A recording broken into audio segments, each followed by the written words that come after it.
Hi, welcome to interviewing. For each unit, I will record lectures that cover the chapters in the unit. This overview will be a little bit long since it's going to cover 3 chapters, chapters 1, 2, and 5. I'm really glad that you're taking interviewing as a course. I know it's probably a requirement for you, but I've structured the course in a way that I hope you will find it so helpful professionally. We're going to be taking on the role of interviewer and interviewee, so I can give you a whole perspective of the interviewing process. So anytime you have any questions about the course, just be sure and email me or call me or text me. I'm pretty much available until 5 o'clock every day. So let's get started with Chapter 1. And let's look at the way Stewart and Cash define interviews. They start off by saying it's a dyadic process that involves 2 parties, and there always have to be at least 2 people in an interview for it to be an interview. If more than 2 parties are involved, it's normally a focus group, but we'll talk a little bit more about that in a minute. An interview also has purpose and structure.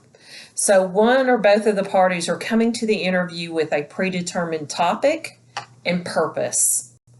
And all interviews should have a structure. And I say should because some don't necessarily have a structure, but they definitely should have a structure. And that's one of the things we're going to learn about in this course. Interviews are also interactional because both parties are not only exchanging information, but they're also exchanging their feelings. Interviews can be emotional. So maybe they're exchanging their beliefs, among other things. And interviews are also interactional because it's a mutual communicative creation between 2 people. They're trying to share and convey messages that are both verbal and nonverbal. An interview also has questions because it really wouldn't be an interview without questions, right? So all interviews involve questions and answers. So the interviewer comes prepared to the interview with a list of questions, and the interviewee should be willing to answer them. If not, then we'll talk about that situation here before the end of this. Questions play multiple roles in the interview. They're a way to get at information, they're a way to probe and ask further questions, and they're a way to keep the what you hope is the dialogue going as well. So we're going to look at a few different forms of interviewing in this lecture. All of the ones that we're going to cover in the textbook are listed in Chapter 1, but here are a few. So information giving interviews. So that's whenever 2 parties take part in orienting, training, coaching, instructing sessions. And of course, if you have a job, then you've been through orientation, right? When you get updates at work, you have new training. When you need help on a skill at work or you're helping someone else, a coworker, maybe it's a coaching session. So you can see where these could be structured like interviews because they have a specific purpose and there are questions that can be asked. And of course, the basic purpose is to exchange information in an information-giving interview. Now, you can also have an information-gathering interview, and this happens when the interviewer's purpose is to gather information, but it's useful information and helpful information that's gathered through the use of writing effective interview questions. What we're going to do with our interviews is write interview questions before you guys conduct your interviews. Now, when you get to your interview, you may have additional questions for your interviewee, and that's perfectly fine too. But we're going to go out to our interviews very prepared, and that includes having a list of questions.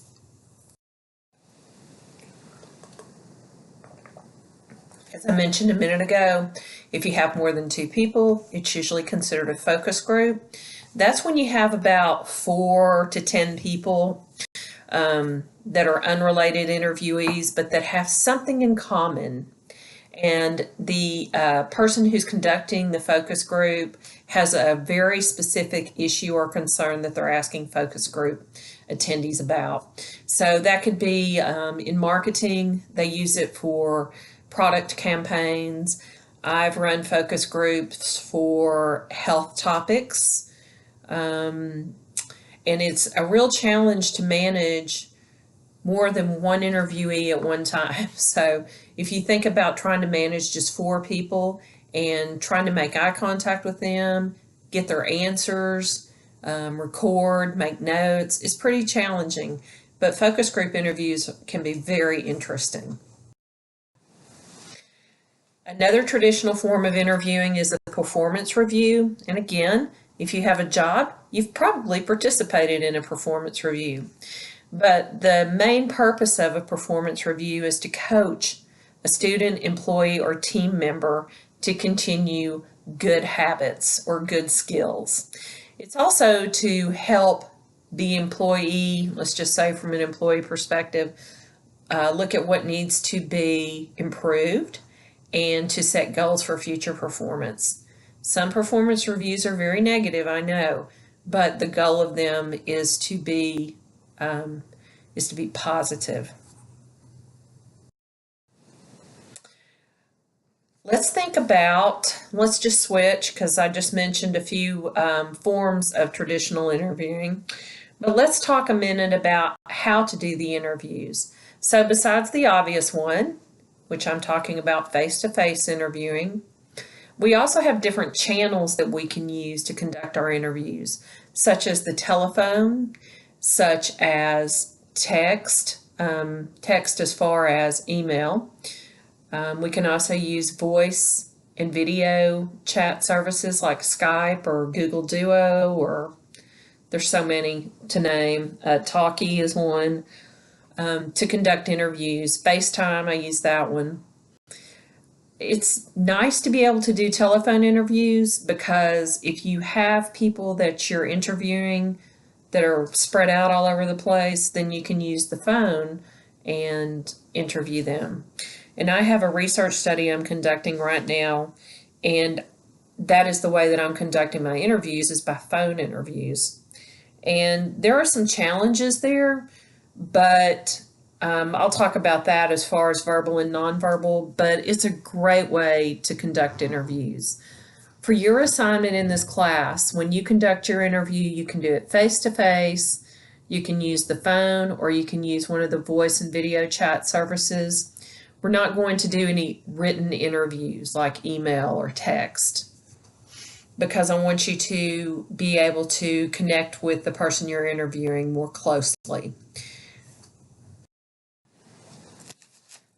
All right, so like I said, some foundational information to get us going about what an interview is, what its characteristics are, some of the typical kinds of interviews, and then channels that we can use to conduct interviews. Now in Chapter 2, we're going to look at the interview as an interpersonal communication process because at the heart of interviewing is communication.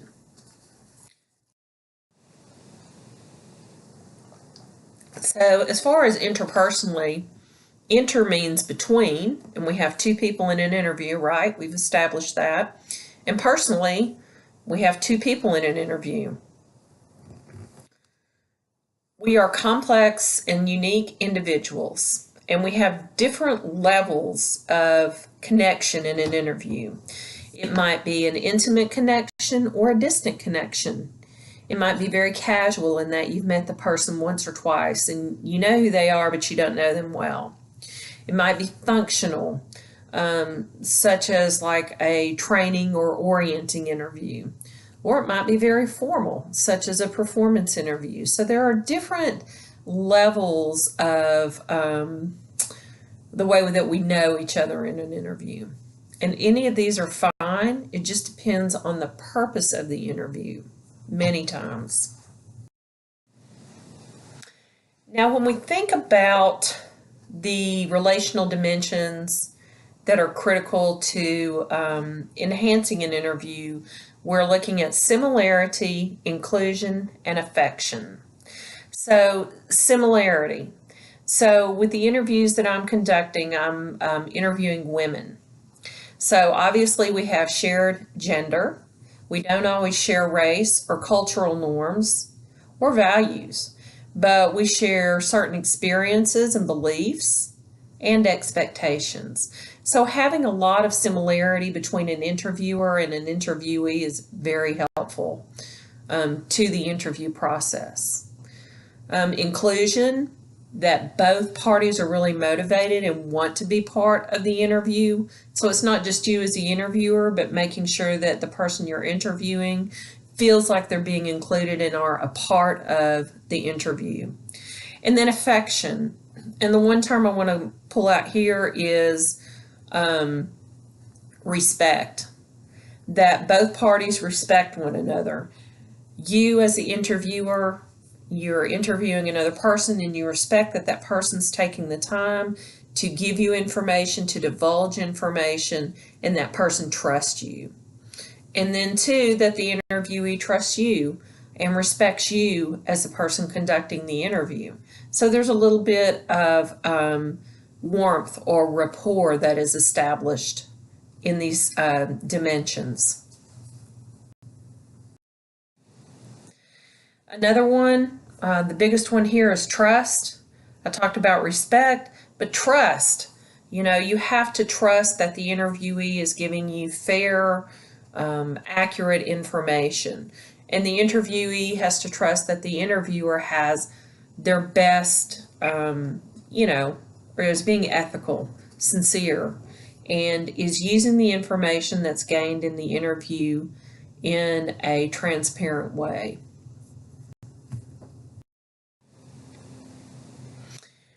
There are a couple of ways to approach interviewing, and the two are directive and non-directive approaches. Now, with the directive approach, the interviewer establishes the purpose of the interviewer controls the pacing, the feeling or the climate of the interview, and how formal the interview is. So when you think of a very directive interview, think of a survey interview where you're asked a series of questions and you're asked to make a choice. You have kind of narrow choices there. With a non-directive interview, the interviewee has a little bit more control than in the directive interview, and here's why. Because the interviewer has written the questions, established the topic, and really wants some deep information from the interviewee. So, in other words, the interviewer may ask a question, may get some information, and then ask a follow-up question. And that's where the interviewee has significant control over the length of answer. So this is the type of interview approach we're going to use in our course, is the non-directive. Now, I've seen this play out in the interviews I've been conducting. I wrote an interview schedule, and I estimated that it would take about 30 minutes to conduct the interview and to get answers, right? Well, what I found is that the interviewees like to talk so much and give me so much information that my interviews are lasting over an hour. This is not a bad thing, but it's just completely different than what I expected. And so that makes my approach to interviewing very non-directive as well. Perception also plays a part in interviewing. The way you perceive or look at the other person influences how the interactions flow in that interview. So maybe you got a really good impression of that person, or maybe you got a not so great impression. That very much affects the way that the interview progresses or doesn't progress.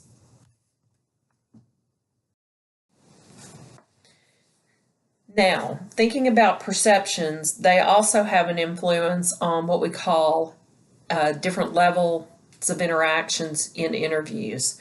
So we have level 1, 2, and 3 interactions. starting with level 1, this is a safe and non-threatening kind of interview. And there is usually relational distance between the parties because there's not a close relationship there, or maybe they didn't know each other before the interviews began. You may have a level 1 interaction with the person that you choose to interview, and that's perfectly fine.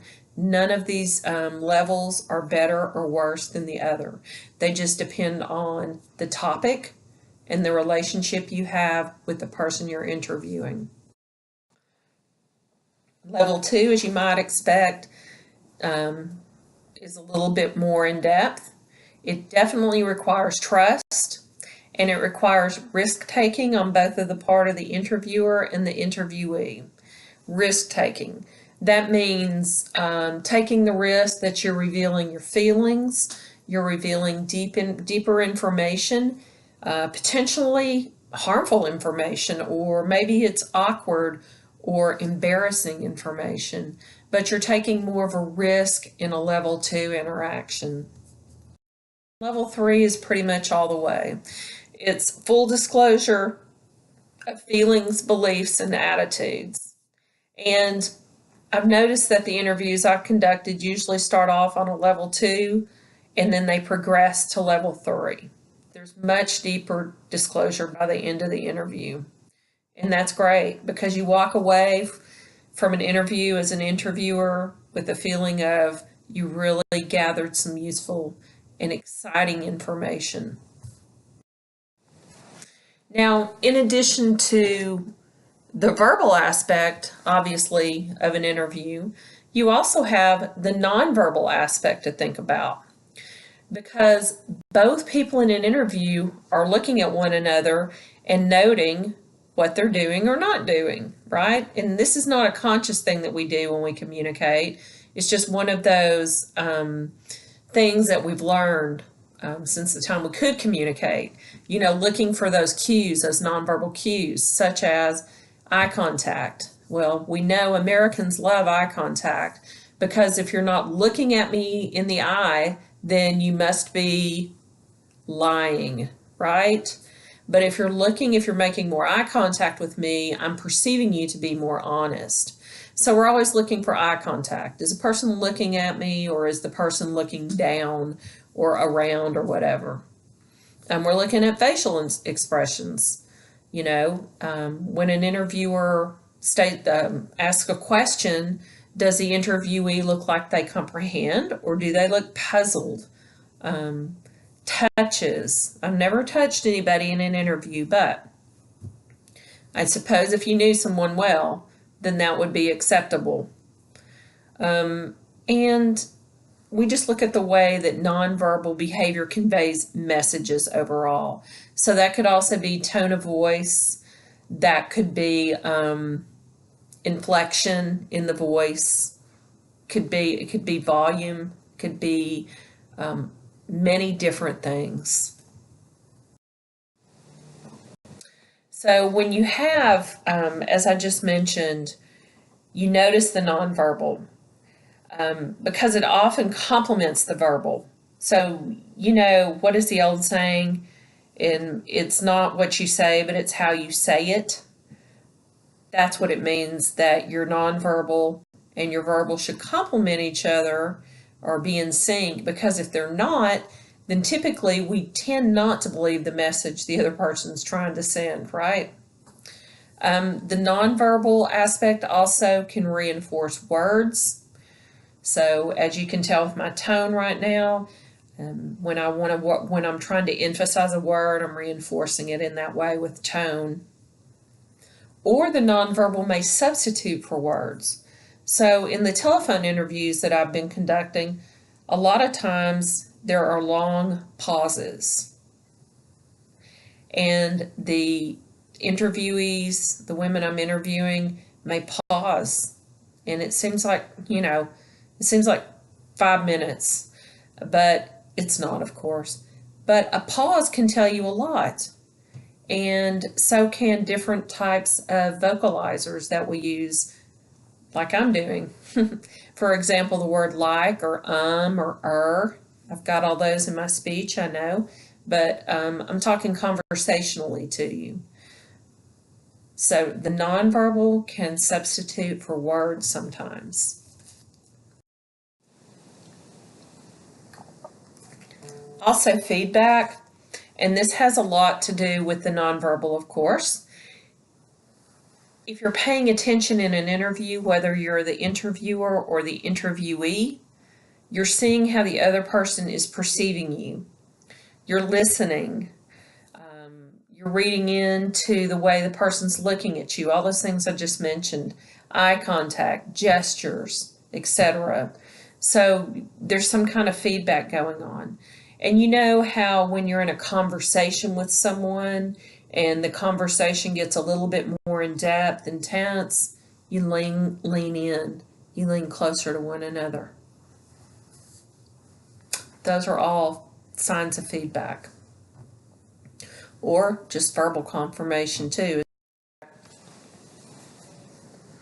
So thinking forward about your interview, not only are we going to plan the interview by structuring it, writing an opening, writing questions, and writing a closing, but we're going to think about context for your interview. So we're going to think about time, day, place, and surrounding, because these variables of context impact every aspect of your interview. So, for example, what time would be a good time to conduct the interview? If you're face to face, you have to negotiate that. Or if you're doing it by phone or voice and chat, you have to negotiate that.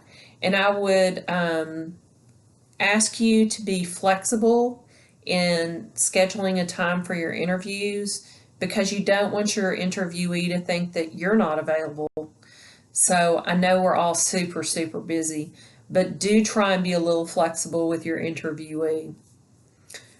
Place is very important. You do not need to meet in a noisy place or where there are a ton of people around, because then you don't get you need some kind of privacy sometimes, depending on your topic. And you also need to cut down the noise in the background so that it's easy to focus. The interviewer to the interviewee and the interviewee to the interviewer, so that you can really, lean in and hear each other and understand each other. So as you're choosing an interviewee for your interview, you're going to have to ask people. I know sometimes we think that people are too busy to want to be interviewed, but you're going to have to ask, because that old saying too, what's the worst they can say? No. So if you get that answer, then you just move on and ask someone else.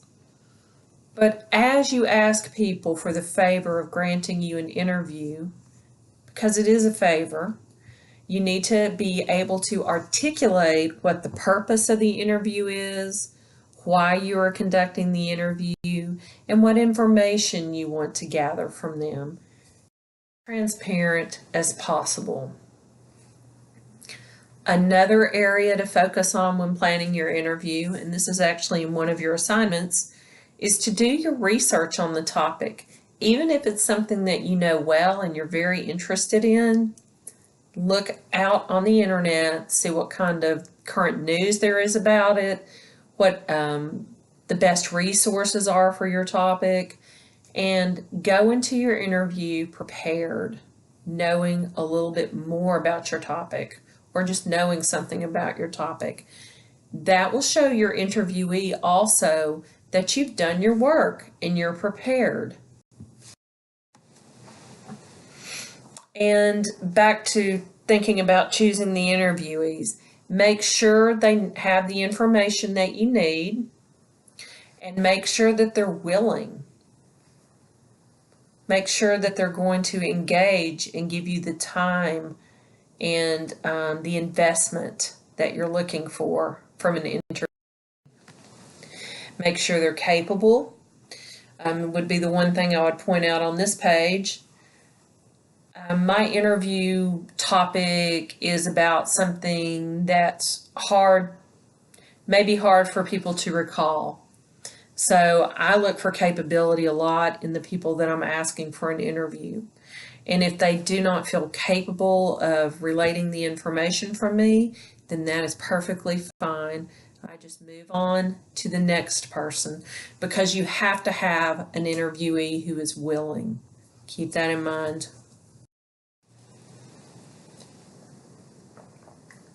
One thing that could affect the interview process is a status difference between you and the interviewer or interviewee. Remember how we talked about similarity, affection, those similarities that you have, it really builds rapport in the interview.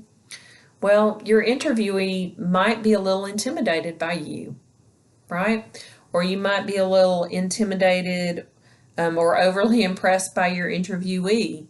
So a status difference can have definitely have an effect on an interview and the way that the interview progresses. And we'll come back to that in just a minute. Another thing we're going to learn in this class is how to structure the interview. So we're going to create flexible questioning sequences and schedules. We're going to dig a little deeper than what's outlined on the screen, who, what, when, where, because really that sounds like a CSI procedural to me. So what we're digging for is interesting and deeper information on our topics. We're going to use a moderately scheduled interview. So it allows us to be flexible. It allows us to modify on the spot, delete or add questions as the opportunity arises in the interview. So in the interviews I've done, for example, and I give you all these examples because I'm in the process of conducting interviews, I may ask a question and the interviewee may answer the question. Well, they always answer the question, but then they may add so much more information that they've really answered a couple of questions on my interview schedule. So using a moderately scheduled interview gives me the flexibility to skip over a question, say, okay, that person's already answered that, so I'm going to move on to the next one. Or it can give me the opportunity, if the interviewee gives me extra information, to ask an additional question. So there's lots of flexibility in this, even though it's highly planned and highly thought out of the way that you're going to approach the topic. And then finally, the last part of our assignment will be conducting the interview. And that, one of the thing I want to emphasize here, the two items are, as an interviewer, you show sincere interest in and enthusiasm for the interviewee, the topic, and the answers. Nothing is worse than somebody who seems indifferent. So part of this is that you are engaged. You're engaged with that other person that you're interviewing. And then you want to tell them how you're using their information. You want to report what they said exactly, accurately, and completely. No sound bites, please. But to use their sentences and tell them what you're using the information for. And asking questions, we're going to get into more detail into this later, but just remember that listening is as important as asking, and to be an active listener. So because that enables you to be able to ask probing questions or additional questions.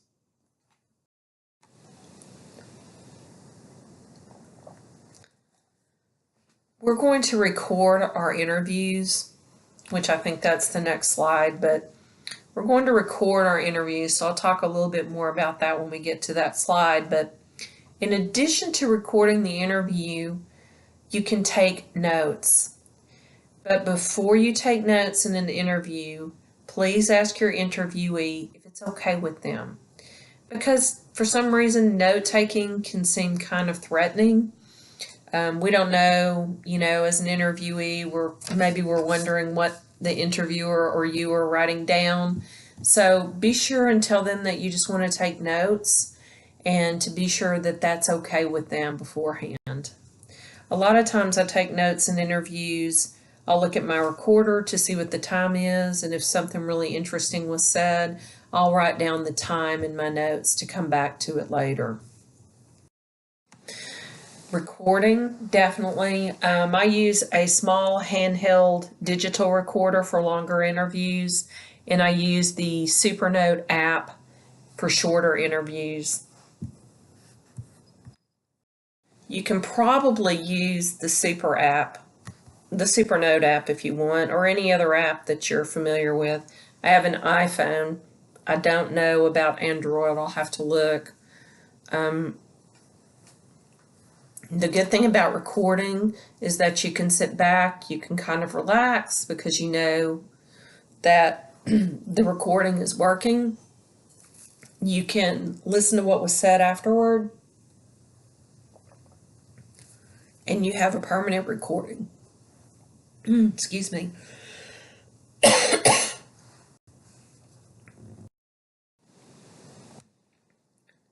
Before you record an interview,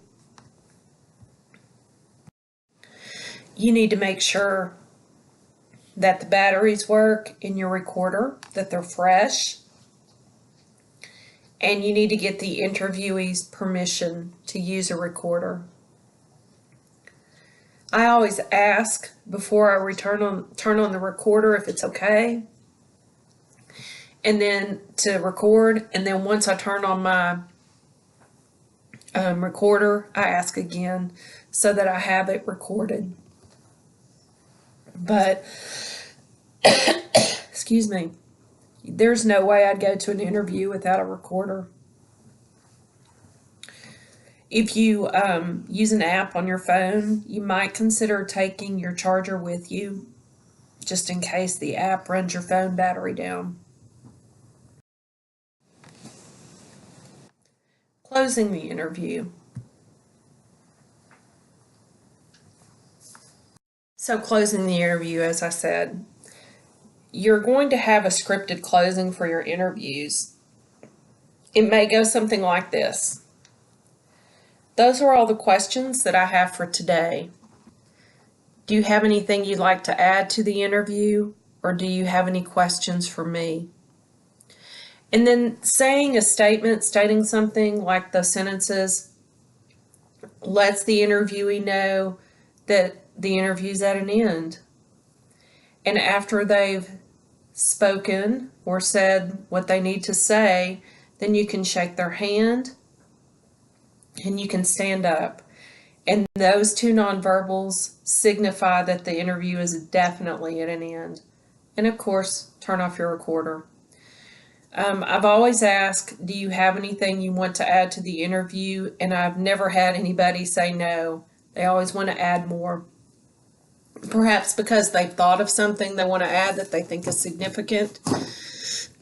Sometimes they have questions for me too.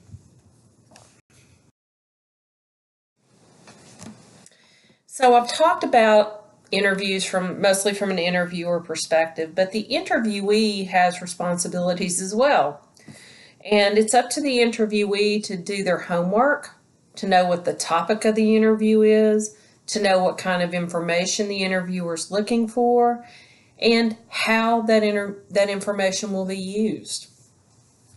You want to be as informed as an interviewee as an interviewer. You want to anticipate what questions might be asked. I mean, think of going for a job interview. We all anticipate what kind of questions might be asked there. You might rehearse possible answers. Sometimes interviewers give interviewees a list of questions beforehand, and that's perfectly fine if you're requested. That's requested. Just as the interviewer should be engaged, the interviewee should be too. They should listen. They should be in the moment and focus. If there's a question that makes you as an interviewee feel uncomfortable, you can ask not to answer that question or to pass on that question. Think before answering. These are some of the responsibilities of the interviewee.